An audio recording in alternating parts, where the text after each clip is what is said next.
Good evening and welcome to Kini News. Malaysia reported another record high of COVID-19 cases, clocking in at 5,725 today alone. Here's the latest COVID-19 situation in the country, brought to you by Blue Air.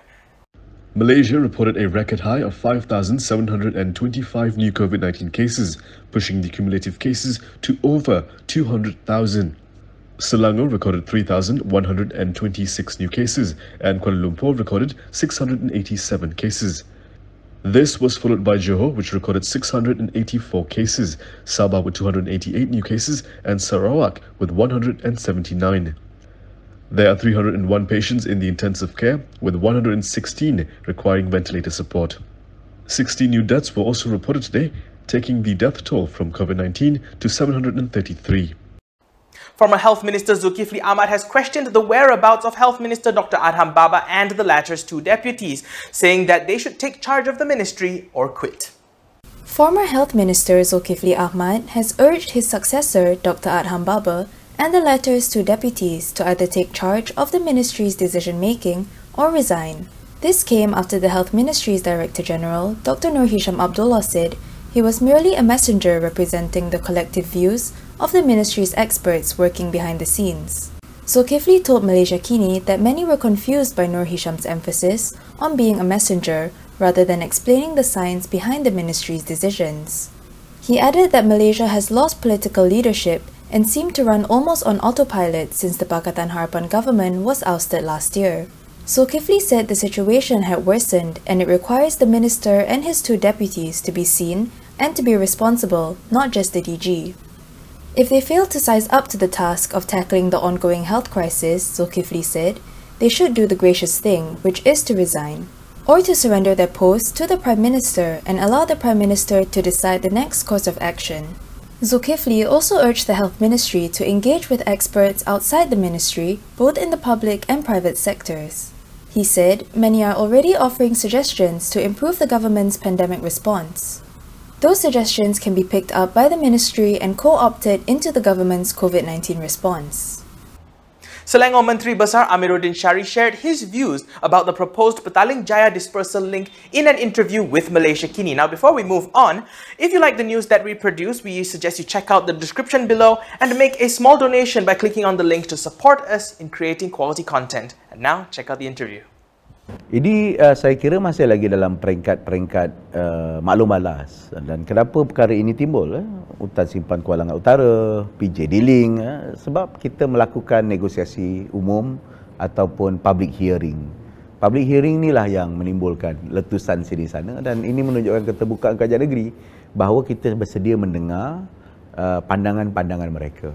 Basically, bagaimana, apa cita-cita kerajaan dan pandangan kerajaan? Pandangan kerajaan jelas bahawa kita ingin menguraikan masalah trafik yang berlarutan. Kalau ada masalah kesesakan sebagai contoh dan sebagainya. Dan kita juga harus terima bahawa density mungkin merupakan sebahagian daripada satu solusi untuk penyelesaian. Dan density itu harus diikuti dengan effective public transportation.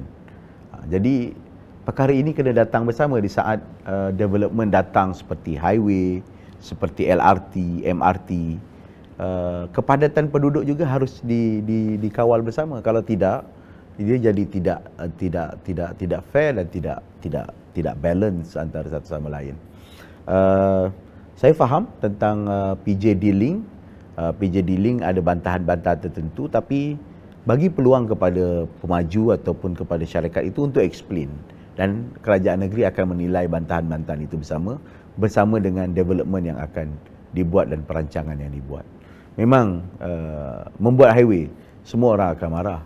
Tapi akhirnya nanti bila dia dapat suraikan masalah trafik dan orang dapat pergi ke selatan dengan lebih mudah tanpa perlu. Maknanya pergi ke selatan. Kalau sekarang ni kita trap di Federal Highway, kita trap. Dan di PJ Diling ni sebenarnya planningnya untuk bypass that trap. Itu sarannya. Dan bagi saya itu mungkin baik. Tetapi mungkin setengah penduduk rasakan itu tidak baik. Dan di sinilah kita perlu mencari titik keseimbangan di antara hasrat kerajaan negeri, tujuan pembangunan dan juga bantahan daripada publik dan masyarakat.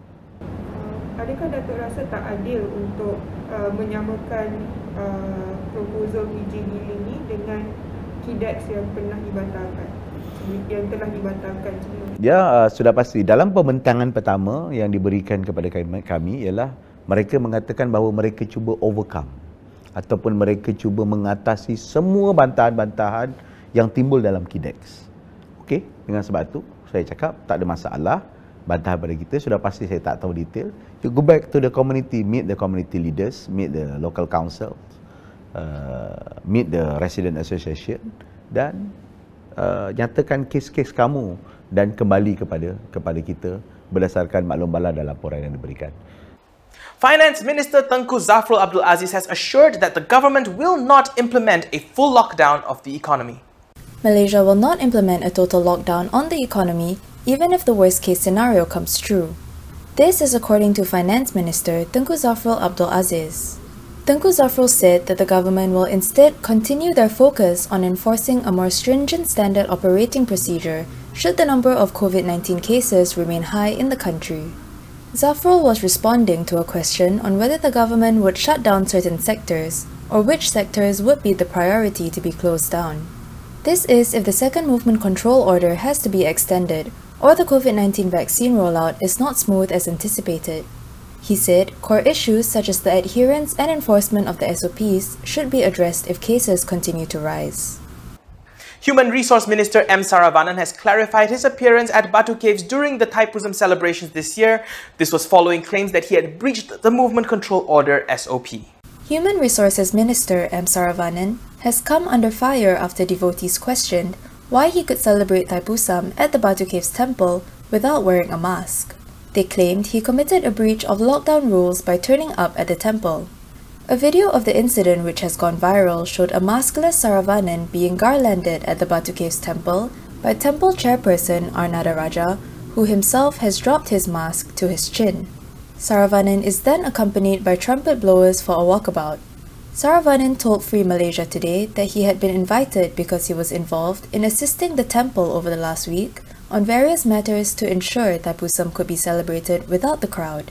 He said he was also given permission by the police to be present at the temple, and added that those present observed strict COVID-19 SOPs and were limited in number as applied by the temple committee in accordance with the guidelines. The proceedings were also monitored by the authorities. In explaining the removal of his mask, Saravanan said that it was just for a brief moment to give way for the garland as a mark of respect, and he had his mask on all the time after that. However, the MIC Deputy President said that being surrounded by the musicians may not have been the wisest move. He said it was not within his control as the musicians were already there before his arrival.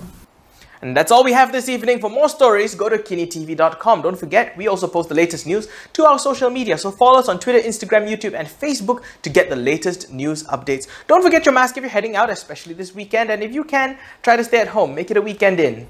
I'm Daniel Anthony. Thank you for watching. And as always, stay safe, Malaysia.